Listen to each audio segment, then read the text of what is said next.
सर्वप्रथम परमार्चनीय विश्ववंदित आचार्य भास्कर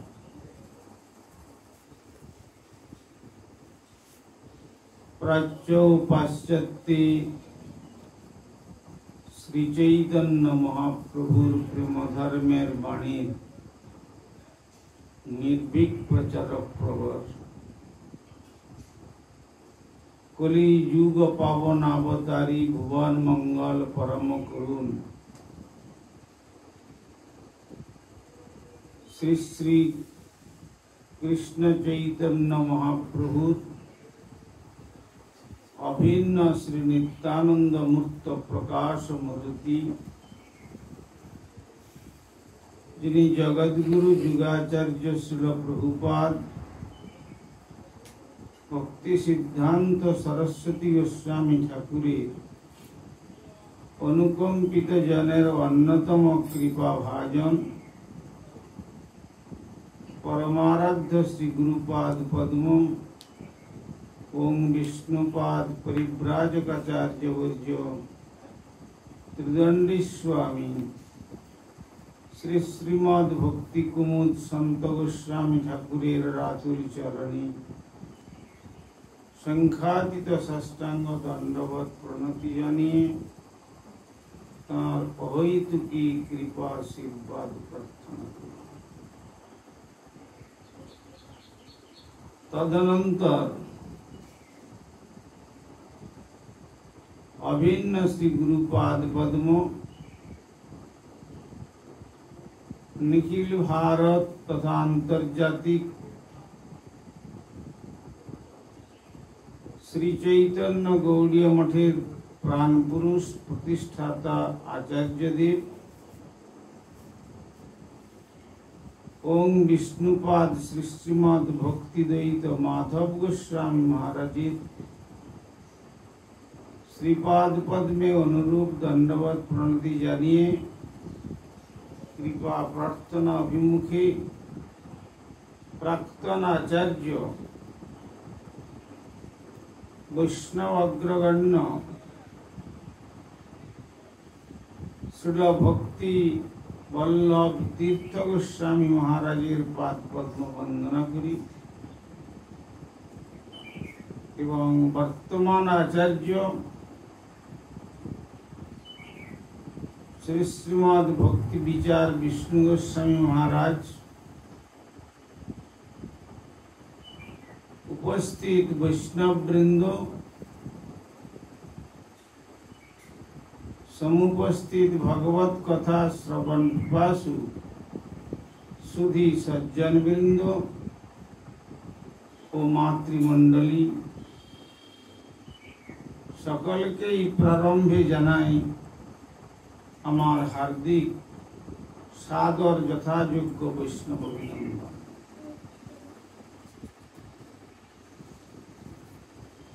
श्री श्री गुरु गौरांगेर कृपा के अवलंबन करे आज আমরা स्नेह रंजित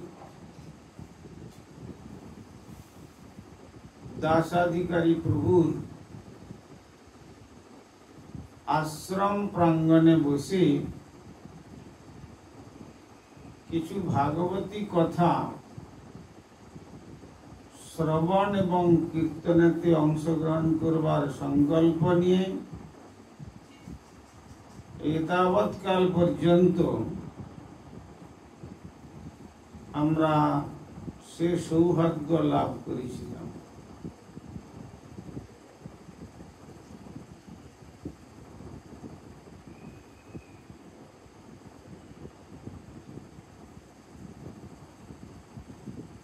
আমাদের ষড়গোস্বামীগণের যে জয়ধ্বনি আমরা প্রদান করি শ্রী রূপ সনাতন ভট্ট রঘুনাথ শ্রীজীব গোপাল ভট্ট দাস রঘুনাথ এই ছয় গোসাই করি চরণ বন্দন যাহা হইতে বিঘ্ন নাশ अभीष्ट पुराण।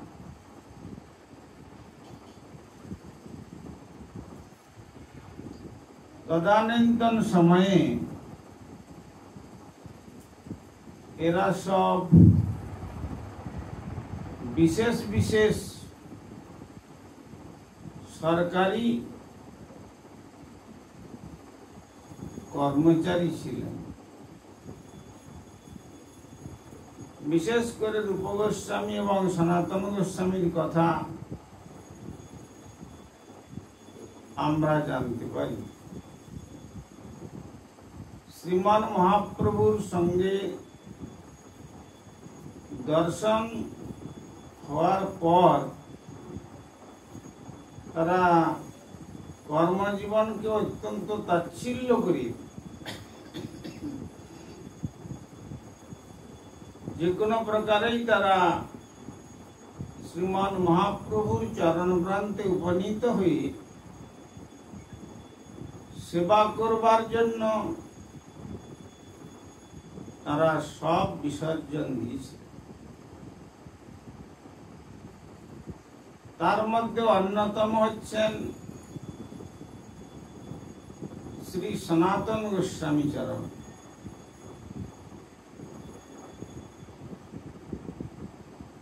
তার যে বৈরাগ্য এবং ভগবত নিষ্ঠা বিশেষ রূপে শ্রী চৈতন্য চরণকে আকৃষ্ট করেছে।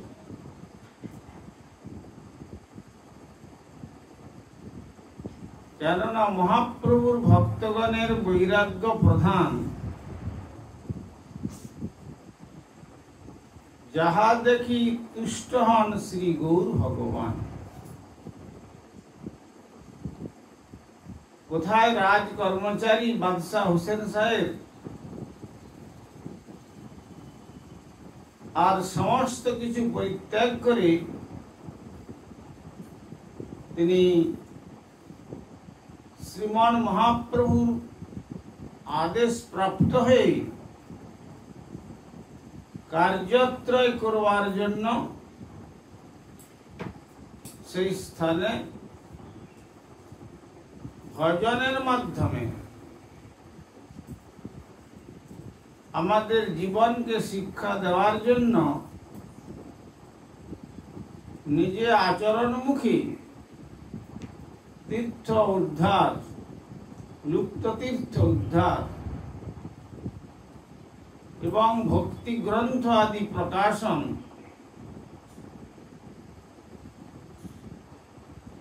এ সমস্ত কার্যেতে তিনি আচরণমুখী প্রয়াস করেছিলেন।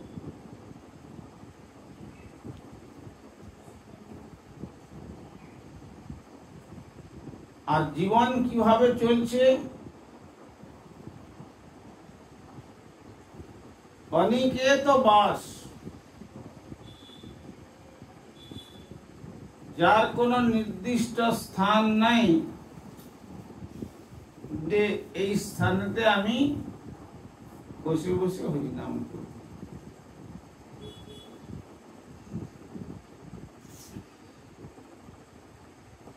এক এক বৃক্ষ তলে এক এক দিন বাস, কভু চানা চিবন আর কভু উপবাস। এইভাবে কঠোর বৈরাগ্য নিয়ে তিনি মহাপ্রভুর আদেশ প্রতিপালন করছেন। এইভাবে শ্রীধাম বৃন্দাবনে জীবন অতিবাহিত করতে করতে একবার তার মনে ইচ্ছা হলো যে একটু ব্রজবাসীদের থেকে একটু মাধুকরী সংগ্রহ করে নিয়ে আসি। কেন? শ্রী ভগবান হচ্ছেন যে ভক্তের ভক্ত জনপ্রিয়। যারা ভক্তের ভক্ত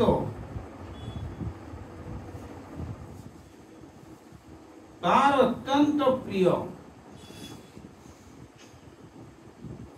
এই সুযোগ গ্রহণ করবার জন্য তিনি একবার চৌবে ব্রাহ্মণের বাড়িতে গিয়ে উপনীত হলেন। শ্রীধাম বৃন্দাবনে এখনো সেই প্রথা রয়েছে।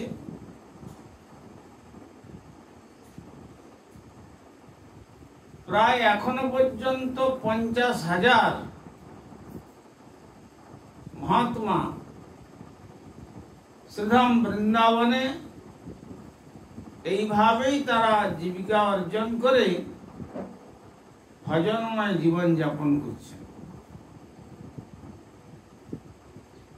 আর তেমনি ব্রজবাসীরা এত উদার, সকালবেলা গিয়ে রাধে রাধে বললেই স্বামী, পুত্র, কন্যা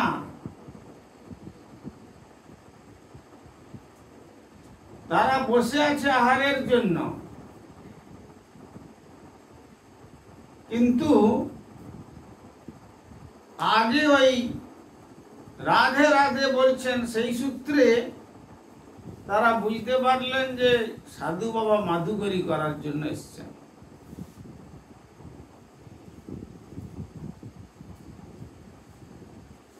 এমনি শুকনো রুটি নয়,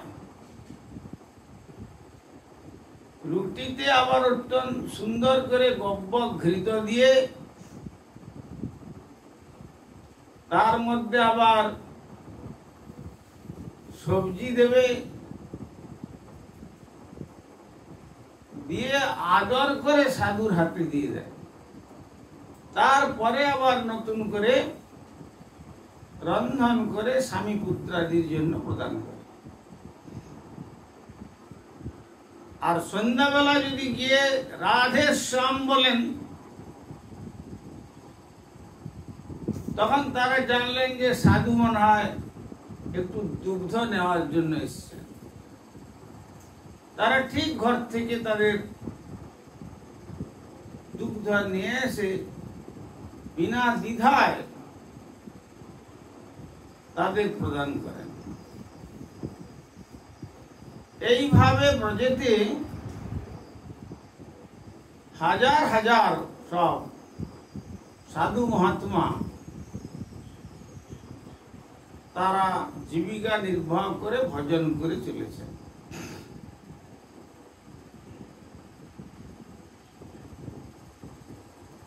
এই জন্য ভক্তিবিনোদ ঠাকুর প্রার্থনা করছেন,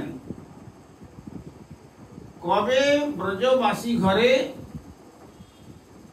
মাধুকরী মাগিয়া খাইব।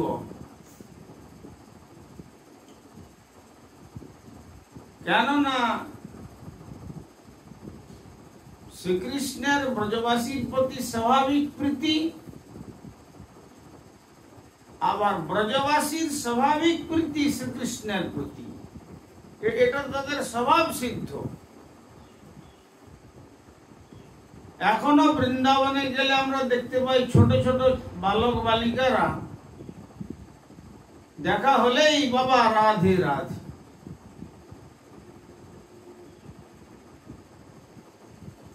তারা আর অন্য কোনো কথা বলবে না। তো কোন একদিন সনাতন গোস্বামী চরণের মনের বাসনা হলো, আচ্ছা দেখি আমি একটু মাধুকরীর জন্য আজকে যাই। এই বলে এক চৌবে ব্রাহ্মণের বাড়িতে মাধুকরীর জন্য গিয়েছেন। যখন গিয়েছেন সেখানে দেখলেন যে অনেকগুলি ব্রজের ছোট ছোট বালক বালিকারা একটা বিরাট থালার মধ্যে লাড্ডু, পেড়া, মিষ্টি আদি সমস্ত কিছু দেওয়া আছে, আর তারা সকলে সেখান থেকেই নিয়ে নিয়ে ভোজন করছেন। আর সনাতন গোস্বামী তার দৃষ্টিতে একজনকে দেখতে পেলেন, দেখে সেই ব্রজবাসীকে বললেন যে बाबा आपने जो इस थैली में बच्चा लोगों के लिए खाना दिया है,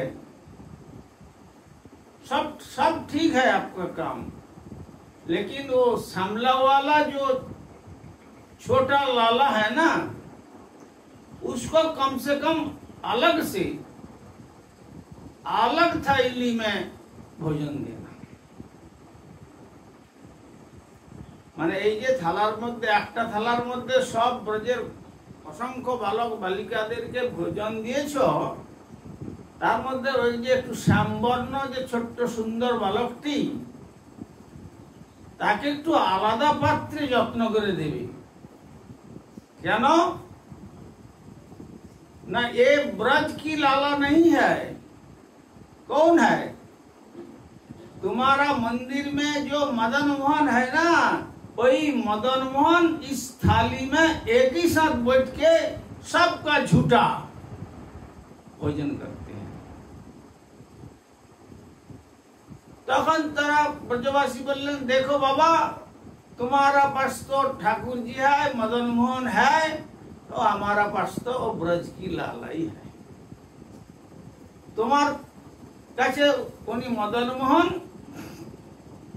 কিন্তু আমাদের কাছে আমরা জানি ও হচ্ছে ব্রজের ওই অন্যান্য গোপবালকদের মধ্যে একজন।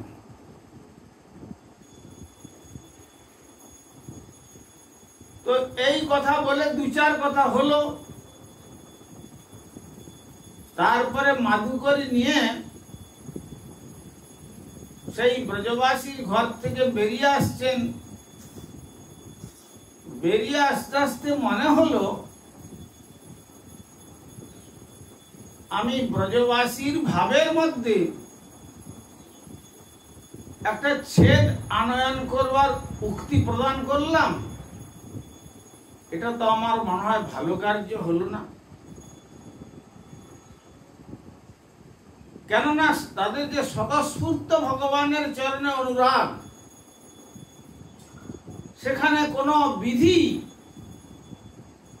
স্থান লাভ করে না। যেমন সখারা কাঁধে উঠে কাঁধে চড়ায় করে ক্রীড়া রণ, তুমি কোন বড় লোক, তুমি আমি সমান। গোচারণ করতে গিয়ে কৃষ্ণকে বলছেন যে দেখো, তোমার সব থেকে বেশি শক্তি আমরা দেখেছি, তুমি নিচে থাকো, তোমার কাঁধে পা দিয়ে আমরা উপর থেকে গাছের পাকা ফল পারবো, আর পেড়ে দেখবো কিরকম স্বাদ, মিষ্টি না টক কি তিক্ত।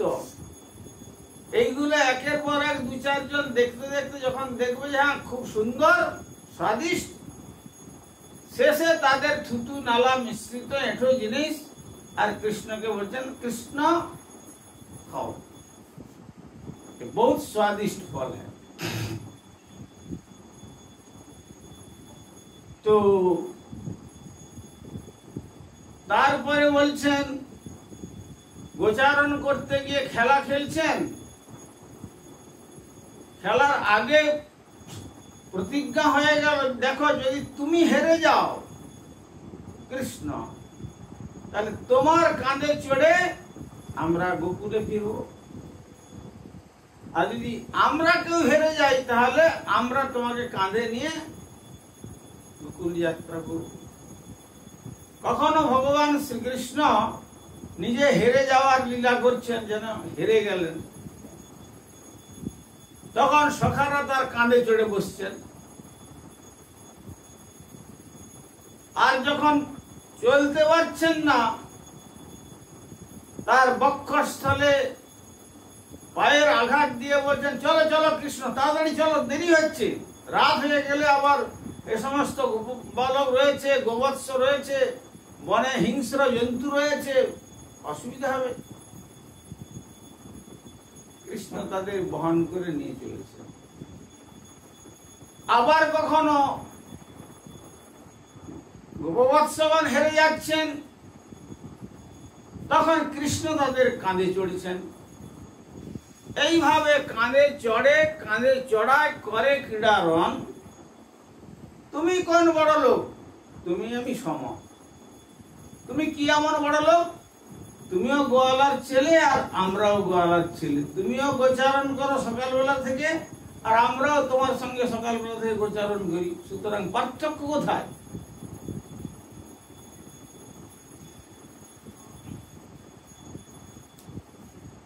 আর বলছেন প্রিয়া যদি মান করি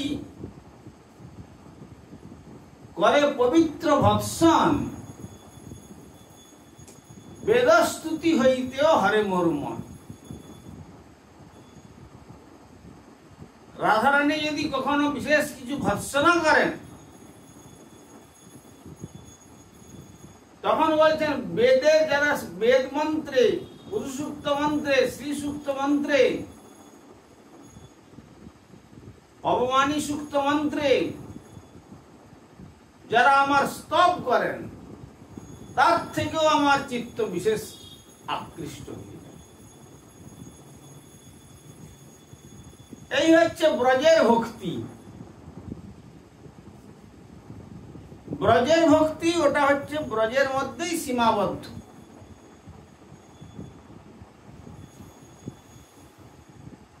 সেবা কুঞ্জেতে সেবা করছেন,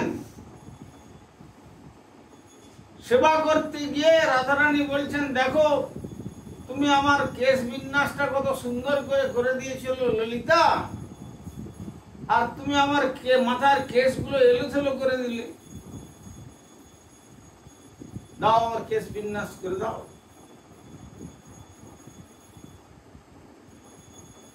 আর আমার চরণের যে জাবক রস,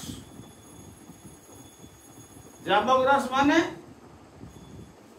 অলক্তক, যাকে সোজা চলতি ভাষায় বলে আলতা। পায়ের আলতা এদিক ওদিক হয়ে গেছে, দাও এগুলো তুমি ঠিক করে দাও।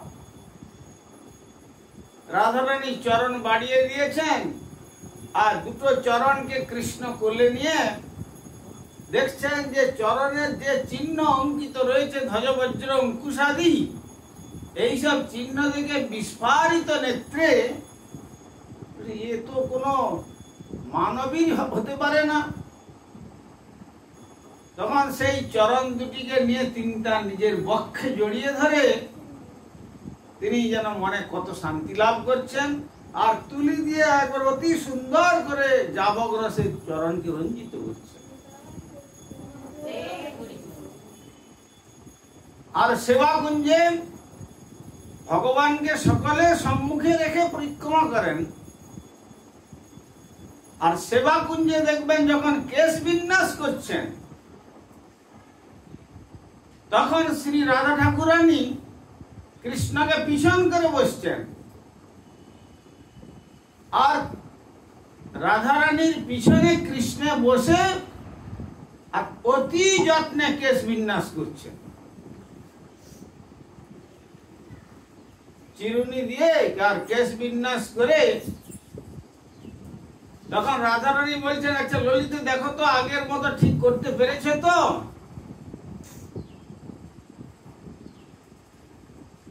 আবার কখনো কখনো ঠিক মতো কেশ বিন্যাস হচ্ছে না, তখন ললিতা তার কনুয়ের গুঁতো দিয়ে বলেন যাও তোমার দ্বারা এসব সেবা হবে না, যাও।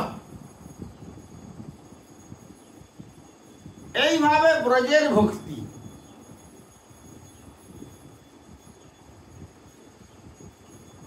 তো এইভাবে ব্রজবাসীগণের ভাবের মধ্যে আমি সেখানে একটা বাধা সৃষ্টি করলাম। সনাতন গোস্বামীপাদ চিন্তা করতে করতে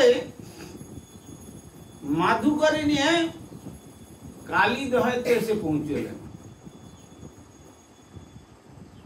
এসে সেখানে যমুনার দিকে তাকিয়ে বসতে বসতে ভজন করছেন। সমস্ত দিন অতিবাহিত হলো। সূর্যনারায়ণ অস্তাচলে চলে গেলেন। রাত্রিতেও জপ করছেন, কিন্তু জপ করলে কি হবে? যখন জপ করছেন ওই বারবার ওই কথাটাই মনে আসছে যে ব্রজবাসীর যে শুদ্ধ ভাবের কাছে আমি যে আমার মন্তব্য সেখানে ব্যক্ত করলাম, এটা মনে হয় ঠিক হলো না, ব্রজবাসীর চরণে অপরাধ হয়ে গেল। কারণ যদি বৈষ্ণব অপরাধ উঠে হাতি মাথা, উপাড়ে বা ছিন্ডে তার শুকি যায় পাতা।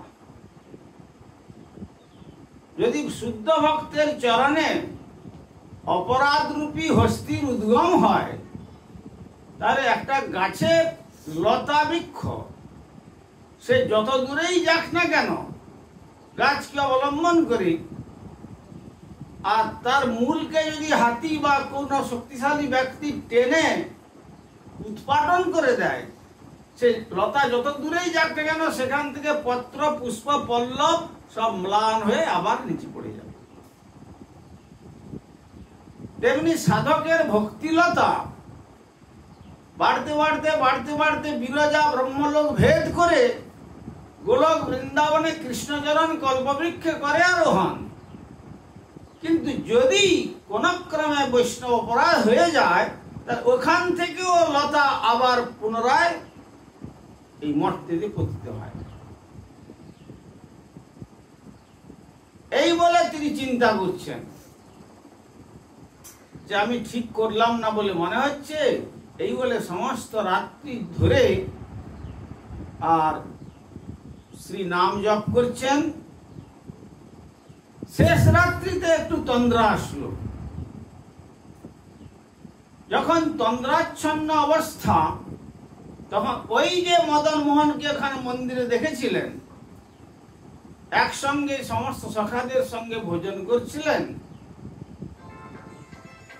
সেই মদন মোহন এসে বলছেন, সনাতন তুমি আমাকে নিয়ে এসো, আমাকে আর এই চৌবে ব্রাহ্মণের গিয়ে থাকতে ভালো লাগছে না। তখন সনাতন গোস্বামী স্বপ্নেতে উত্তর দিচ্ছেন, তুমি কোথায় সেই চতুর্বেদী ব্রাহ্মণের গৃহে আর রত্ন সিংহাসনের উপরে বিরাজমান প্রত্যহ চর্ব চৈশ্য লেজ্জ প্রিয় দ্রব্য এসব আস্বাদন করছো, আর আমি তো একটা গাছের তলায় এক একদিন থাকি, কোনোদিন যদি কিছু পাওয়া গেল তো ভালো, যদি ভিক্ষা মাদুকারি কিছু হলো ভালো, চানা দুটো চানা চিবিয়ে দিন কাটাই, আর তা না হলে যদি তাও না মেলে যমুনার জলে গিয়ে অঞ্জলি অঞ্জলি করে জলপান করে নিই, আর তারপরে যদি তার থেকেও ক্ষুধা নিবৃত্তি না হয়, তাহলে যমুনার সেই মৃত্তিকা নিয়ে জলের সঙ্গে গুলিয়ে দুগ্ধের মতো পান করে ব্যাস তোমার নাম করি। তোমাকে তো আর ওইসব জিনিস দেওয়া যাবে না, তো তুমি আমার কাছে যেতে যাচ্ছ, আমি কি দেয় তোমার সেবা করব। তখন মদন মোহন বলেন, সে ব্যবস্থা হবে, আমি তোমার কাছে যেতে চাই। কোন রাজেশ্বর ঐশ্বর্যের মাধ্যমে সেবা করছেন, তার কাছে একজন যদি সাধারণ ভিখারি গিয়ে বলেন যে আপনার ওই বিজ্ঞ মন্দিরের ঠাকুরকে আমাকে দেন, তিনি দেবেন কি? নিশ্চয়ই দেবেন না। কিন্তু যেমন সনাতন গোস্বামীকে স্বপ্নাদেশ করছেন, তেমনি চতুর্বেদী ব্রাহ্মণকেও বলে দিয়েছেন যে देखो वो जो कल सुबह बाबा सनातन आया था, कल आज सुबह उन्हीं का हाथ में मुझे समर्पण कर दो,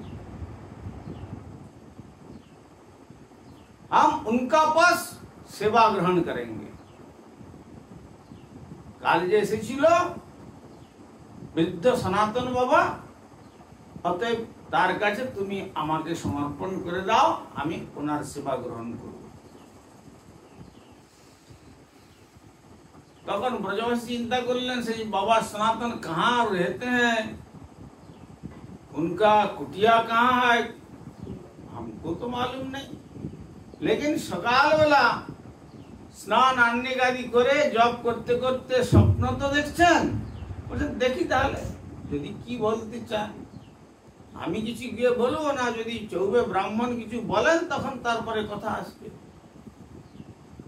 আর যখন সনাতন গোস্বামী এসে ওই দরজায় কড়া নেড়েছেন, কড়া নাড়ার সঙ্গে সঙ্গে চৌবে ব্রাহ্মণটি বেরিয়ে এসে বলছেন, বাবা आपका नाम बाबा सनातन, बड़े बाबा ब्रज में? तो हम तो बड़ा बड़े बाबा नहीं है, तो हमारा नाम सनातन है। काल आपने आया था? हाँ, माधुकरी के लिए। तो देखो ये जो मंदिर में हमारा मदना है ना, ये मदना तुम्हारा पास जाने मांगते हैं और हमारे घर में नहीं रहेंगे, तो तुम ये मदना को ले जाओ। তখন দেখলেন যে স্বপ্নে আমি যা দেখেছিলাম তাই ঠিক হয়েছে। নেবেন কিসে? কি করে নিয়ে যাবেন মদন মোহনকে? সেই মদন মোহনকে তখন তিনি কর পাত্রে গ্রহণ করলেন। কারণ বিগ্রহকে নিয়ে যেতে গেলে তার ছত্র ধারণ করে নিয়ে যেতে হয়। অঙ্গেতে সূর্যের কিরণ যদি স্পর্শ হয় তাহলে সে সংসারী জীবের অগ্নিদগ্ধ অবস্থা ঘটিয়ে দেন। এই জন্য বিগ্রহের অঙ্গে কখনো ছত্র ধারণ না করে এক গৃহের থেকে অন্য গৃহেতে নিয়ে যেতেন। কিন্তু তিনি তো তার তো কিছুই নাই। কখনো প্রয়োজন যদি মনে করেন একটুকু ডোর কৌপিন ব্যবহার করেন, আর তা না হলে তো দিগম্বরই থাকে। এর মতো অবস্থায় জীবন। তো তিনি করপাত্রে গ্রহণ করে নিলেন যে প্রভুর যখন আদেশ হয়েছে আমি তাকে নিয়ে যাব। হাতে ধরলেন, কিন্তু সূর্যনারায়ণের কিরণ মধ্য আকাশে তখন দেহরূপী ছত্র তখন নিজে বক্রভাবে হৃদয়ের মধ্যে মদনমোহনকে স্থান দিয়ে কোন রকম সূর্যের থেকে আড়াল করে আর সেই কালীদহেতে নিয়ে আসবে। নিয়ে এসে ভাবছেন যে আমি এখন তো নিয়ে তো আসলাম, সেবাটা কি করব? আমার তো সেবার কোনো উপকরণ নাই। তখন একটা পাকা কদমের পত্র পড়ে গিয়েছিল গাছের তলায়, সেই আসনে বসিয়ে দিলেন। আপনারা যেমন এত সুন্দর সুন্দর আসন করে বসিয়েছেন, সেই রকম না, তার তো নাই কি সেই রকম নিষ্কিঞ্চন ভক্ত। যখন সেই পাকা কদম্ব পত্রের উপর বসিয়ে আর বললেন যে দেখো, চৌবে ব্রাহ্মণের গৃহে সোনার সিংহাসনে বসে আর রাজসিক সেবা তারা করছিল চর্বচস্য লেজ্জপেয় দ্রব্য দিয়ে, এসব ভোজন করতে তোমার কষ্ট হয়েছিল না? কি আছে এবার খাও আর যমুনার দিকে তাকিয়ে থাকো। এবার যমুনার দিকে তাকিয়ে থাকো, আমি এখন দেখি কোথায় কি পাওয়া যায়।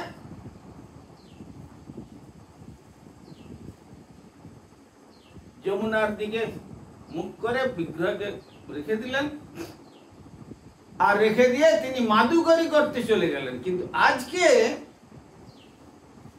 মাদুকরিটার রুটি তো চলবে না, কেননা অপর গৃহের থেকে রান্না করা দ্রব্য আর ভগবানকে ভোগ দেওয়া যায় না।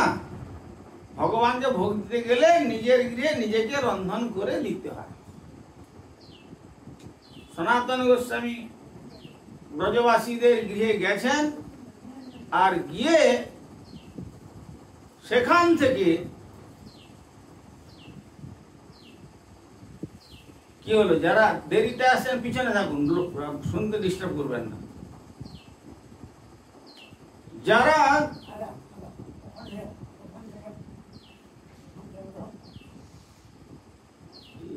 সমস্যা,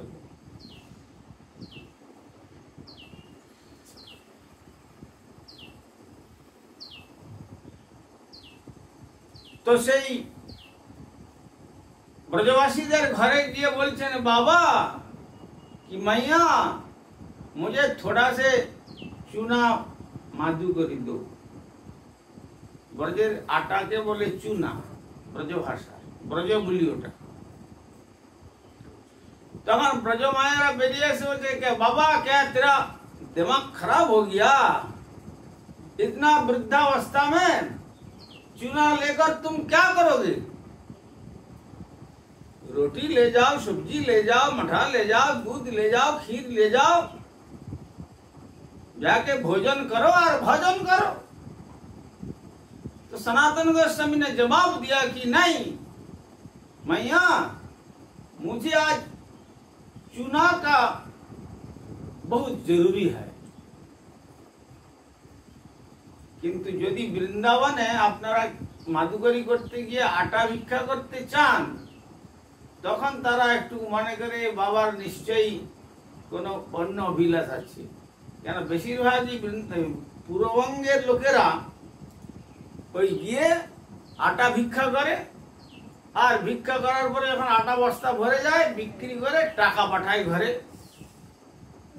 কিন্তু যারা যদি মাদুকরি নিতে চায় তাহলে তারা খুব আদর করে দেবে, তাদের স্বামী বসে থাকবে, ছেলে মেয়ে বসে থাকবে, আগে রন্ধন করে ঘি মাখিয়ে সুন্দর করে চিনি দিয়ে বা দুধ দিয়ে অতি সুন্দর করে ভোজন করাবে, আর না হয় আদরে করে দেবে, দেবে আর বলবে যে বাবা তুম কাল भी आना। শুধু আজকে যে দিলাম তা নয়, কাল भी आना।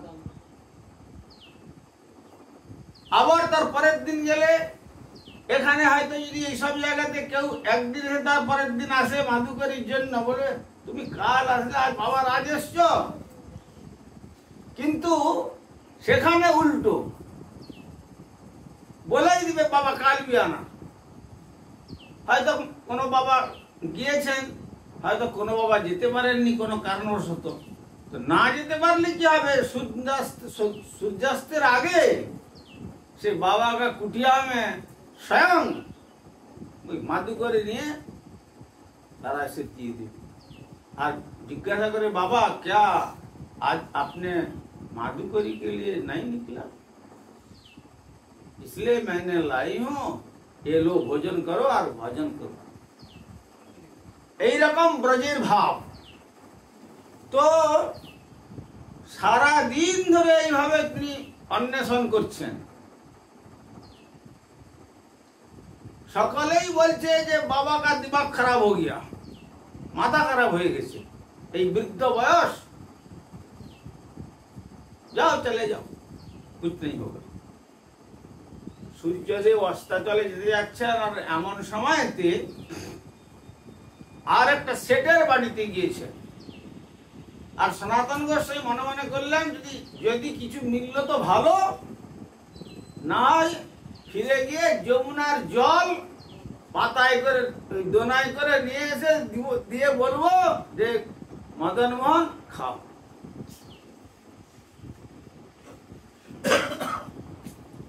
তো শেষে যখন সেই सेठ बोलছেন যে सेठ जी हमको थोड़ा से चूना का भिक्षा मांगने के लिए आपका द्वार पर मैं आया हूँ, आप कृपा करके थोड़ा चूना दीजिए। তখন মনে করলো যে সারাদিন এই বৃদ্ধ মহাত্মাটি মনে হয় মাদুকরি করতে করতে পরিশ্রান্ত হয়ে উঠতে, দেখেই বোঝা যায় অবসাদগ্রস্ত অবস্থা। মনে করলো হয়তো কোনো দরকার আছে, কিছুটা আটা নিয়ে এসে তার ঝোলাতে দিলেন। তো আটা তো পেয়েছেন, এবার চিন্তা করলেন তিনি যে আমি রুটি বানাবো কিসে,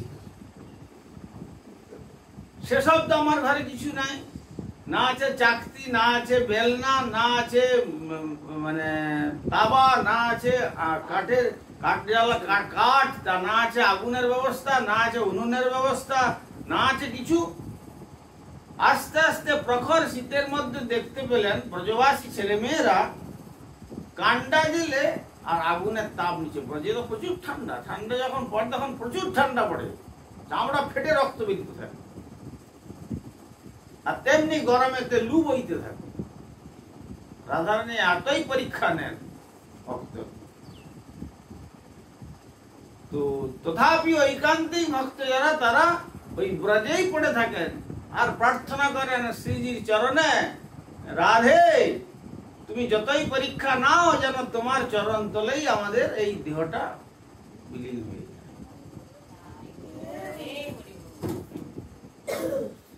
তো এই বলে তিনি চিন্তা করতে করতে আসছেন আর দেখছেন ওই কান্ডা জেলে আগুন। তো কান্ডা মানে কি জানেন তো আপনারা? ওই গোবরকে ওই বড় বড় লম্বা লম্বা করে হাতে সাইজ করে আর শুকিয়ে নেয়,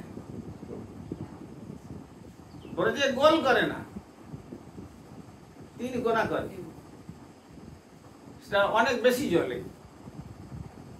তখন মনে করলেন যে যমুনার জলে তাহলে এটাকে মাখিয়ে নি হাতে, যমুনার জল দিয়ে হাতে মাখিয়ে নিলেন। আর নেওয়ার পরে ওই ব্রজবাসী ছেলেরা যেখানে কান্ডা জেলে আগুনের তাপ নিচ্ছে ওর মধ্যে নিয়ে এসে ঢুকিয়ে দিল। দেখুন, পোড়া জিনিস কিন্তু ভগবানের সেবায় লাগে না, আর আপনারাও কোনোদিন লাগাবেন না। যদি কোনোদিন রন্ধন করতে করতে রান্নার জিনিস অগ্নিদেব ভোজন করে নেয়, পুড়ে যাওয়া মানে অগ্নির ভোজন হয়ে গেল। অগ্নির বই দেবানা বাবম, অগ্নি হচ্ছেন কনিষ্ঠ দেবতা, আর কৃষ্ণর বই দেবানাম পরম, কৃষ্ণ হচ্ছেন পরম দেবতা। অতএব ছোট দেবতাকে ভোগ যদি হয়ে যায় তার, সেই জিনিস তো তার একটু অবশেষ হয়ে গেল, সেটা কখনো ভগবানকে দেওয়া যায় না। দিলে সেই ভক্তের কপালটি পুড়ে যায়, মানে ভবিষ্যৎ খুব ক্ষতিগ্রস্ত হয়। তো সনাতন গোস্বামী কিন্তু ওখানে অগ্নিতেই ওকে পুড়লেন। আর পোড়ার পরে তাকে ব্রজভাষায় বলে লিট্টি। পোড়ার পরে অগ্নি থেকে বের করে যমুনার জলে ওই ছাইটাই গুলো যেগুলো ছিল পোড়া অংশগুলোকে বের করে ফেলে দিলেন। ফেলে দিয়ে তিনি হন্তদন্ত হয়ে, সন্ধ্যা হয়ে যাচ্ছে, মদন মোহনের কাছে আসলেন। আসার পরে আর একটা পাকা কদম পত্রের উপরে রাখলেন, রেখে বললেন, এই নাও মদন, আমার এখানে যখন খাওয়ার ইচ্ছা করেছিলে এইটা পাওয়া গেছে, খাও। আর বলার সঙ্গে সঙ্গে মদন মোহন সাক্ষাৎ ভাবে সেই লিট্টিটাকে নিয়ে আর মুখে অর্ধেকটা নিয়েছেন, আর চর্বণ করতে করতে একটু মুখটা বিদীর্ণ করে বলছেন, সনাতন লবণ দিয়েছ, আর কিছু দাও, আর না দাও তবে কমপক্ষে একটু লবণ মিলিয়ে দাও। তুলসীদাস বলছেন, ভগতি বিহীন হরি ভজন कैसे, নমক বিহীন বহু ব্যঞ্জন जैसे। বলছে ভক্তিবিহীন হরি ভজন কিরকম না, লবণবিহীন বহু তরকারি, বহু কিছু মশলা, সেখানে তেল দিয়েছেন, গরম মশলা দিয়েছেন, ঘি দিয়েছেন, আর অতি সুন্দর করে রান্না করেছেন, সব কিছু করেছেন, কোনো ত্রুটি হয় নাই। তারপরে নামানোর সময়তে আবার ঘরের একবারে সদ্য মাখন থেকে ঘি বের করা হয়েছিল তাও দিয়েছেন, কাজু কিশমিশ দিয়ে সুন্দর করে বেটে পেস্ট করে রান্না করে দিয়েছেন। কিন্তু রাঁধুনি রন্ধন করতে গিয়ে ওই তরকারিতে লবণ দিতে ভুলে গেছে। কি হবে? তরকারির স্বাদ হবে? স্বাদ হবে না। তো তেমনি বলছেন যে তুমি সব এত পরিশ্রম করলে আর একটু লবণ দিলে না, অন্তত কমপক্ষে লবণ একটু মিলিয়ে দাও। সঙ্গে সঙ্গে সনাতন গোস্বামী বলছেন, দেখো তুমি ছিলে রাজার ছেলে, 9 লক্ষ ধেনু নন্দ বাবা, তার দধি দুগ্ধ ঘৃত মাখন আদি মা ভোজন করিয়ে তোমাকে তৃপ্ত করতে পারে নাই, তাই ব্রজে প্রসিদ্ধ চোর বলে তুমি খ্যাতি লাভ তোমার রয়েছে, ব্রজে প্রসিদ্ধ নবনীত চৌরম। আর তুমি আজকে চাইবে লবণ, কালকে চাইবে সনাতন, একটু 1 বাটি দুধ হলে ভালো হয়, তারপরের দিন চাইবে যে দুধটা খেতে খেতে ভালো লাগছে না, একটু ক্ষীর করে দাও, তারপরে বলবে যে একটু পেড়া করে দাও, তারপরে আবার অন্য কিছু মাখন মিশ্রি দাও, এসব আমার কাছে কিছু ব্যবস্থা হবে না বাবা, যেখানকার ঠাকুর চলো তোমাকে আমি সেখানে পৌঁছে দিয়ে আসি। যে এই কথা বলছেন তখন সনাতন গোস্বামীকে মদন মোহন বলছেন যে সনাতন তুমি আমাকে তাড়িয়ে দিও না, আমি তোমার ভক্তিতেই আমি এখানে এসেছি, তোমার কোনো চিন্তা নাই, আমি আলমঞ্জনী তৃপ্তির ভরে এখন ভোজন করছি, যা ইতপূর্বে কোনো এত অমৃত আস্বাদন করি নাই। অতএব ভক্তের দ্রব্য ভগবান স্বীকার করেন। লোকে বলে যে ভগবান কি খান? হ্যাঁ ভগবান খান, কিন্তু ভগবান যে খান আমার তোমার দেখবার চোখ নাই বলে আমরা দেখতে পাই না।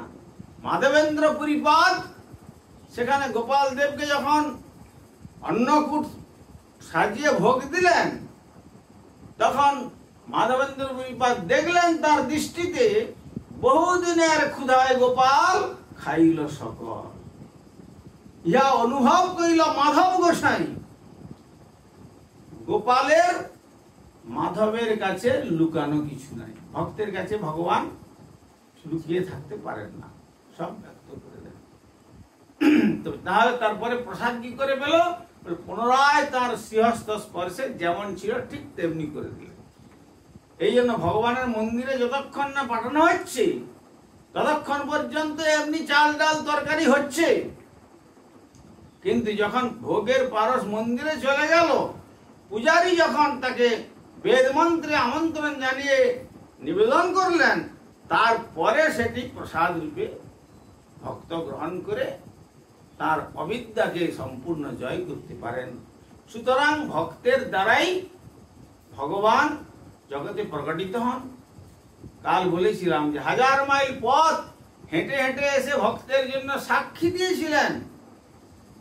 আজ তিনি সাক্ষী গোপাল নাম ধারণ করে বসে আছেন পুরীর অতি সন্নিকটে। সাক্ষী তার নামেতে রেল স্টেশন হয়েছে।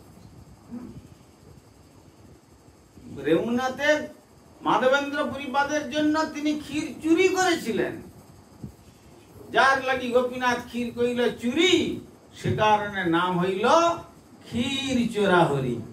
আজও গেলে জানবেন কোথায় যাবেন, ক্ষীর চোরা গোপীনাথে যাব।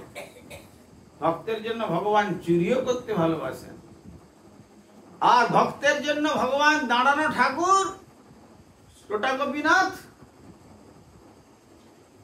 গোপাল ভট্ট গোস্বামী এই গদাধর গোস্বামী ক্ষেত্র সন্ন্যাস গ্রহণ করে, গদাধর পণ্ডিত মহাপ্রভু নির্দেশে গোপীনাথের সেবা করছিলেন, কিন্তু বার্ধক্য অবস্থা এইরকম সুন্দর সুন্দর মালা গেঁথে প্রত্যেক দিন পরাতেন। কিন্তু বার্ধক্যতে কোমরটা এত বেঁকে গেছে আর এত বড় বিগ্রহের গলা পর্যন্ত হাত পৌঁছচ্ছে না।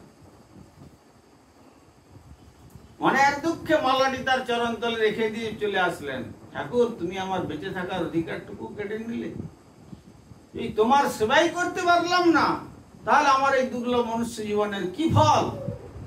জীবন ধারণ করেই বা লাভ কি?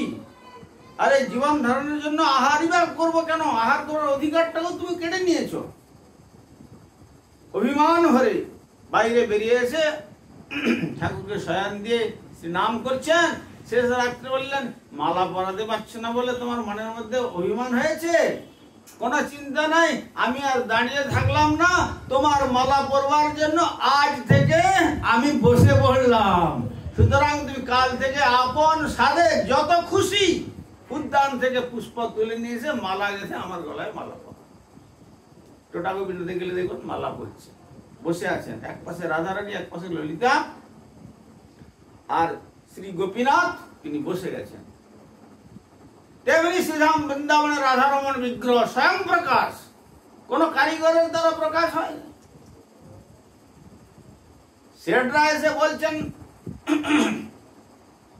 এই श्रावण मासे झूला जन्माष्टमी समय बाबा आपका ठाकुर जी का नाम बताओ। क्यों ना, झूला जन्माष्टमी महोत्सव आ रहा है, महोत्सव के लिए हम लोग वस्त्र और आभूषण लाया हूँ, हर मंदिर में देंगे, पहले आपका मंदिर में आया हूँ। तो सुनकर गोपाल भट्ट गोस्वामी बहुत दुख व्यक्त कर रहे हैं। तो बाबा दुखी क्यों होते हो, रोते क्यों? ना हमारा ठाकुर जी का नाम क्या बताऊं, हमारा ठाकुर जी सालग्राम है, सालग्राम का तो सोना जगना दोनों बराबर माना गया है। ठाकुर जी के चरण में एक तुलसी चढ़ाया जाता है और सिर में एक तुलसी चढ़ाया जाता है, बस क्या नाम बताओ। ठीक है बाबा, हम लोग दूसरा मंदिर में चले जाता हूँ, अपर मंदिर चले जाচ্ছি। সন্ধ্যায় ভোগ দেওয়ার সময় চিন্তা করলি ঠাকুর তুমি যদি শালগ্রাম না হয়ে আর আমার সুন্দর শ্রী যুগল মূর্তি হতে তাহলে কেমন জন্মাষ্টমী তিথিতে খুবই সুন্দর করে সাজাতাম, ঝুলন পূর্ণিমার সময়তে অতি সুন্দর করে ঝুলন করতাম, ঝুলন সিংহাসনে বসিয়ে। এই কথা চিন্তা করতে করতে ভোগ দিয়ে বাইরে বেরিয়ে এসে রাত্রিতে শ্রী নাম জপ করছেন, ঠিক একই অবস্থা। गोपाल भट्ट तुम हमारा झूलन मनाओगे, कोई चिंता नहीं, हम शालग्राम से श्री राधा रमन विग्रह प्रकट कर लिया। अब देखो सुबेरे सकाल बेला যখন মন্দির খুললেন দেখলেন সেই যে শালগ্রাম ছিলেন, শালগ্রাম বিদীর্ণ করে এত বড় অতি মনোরম চিত্তাকর্ষী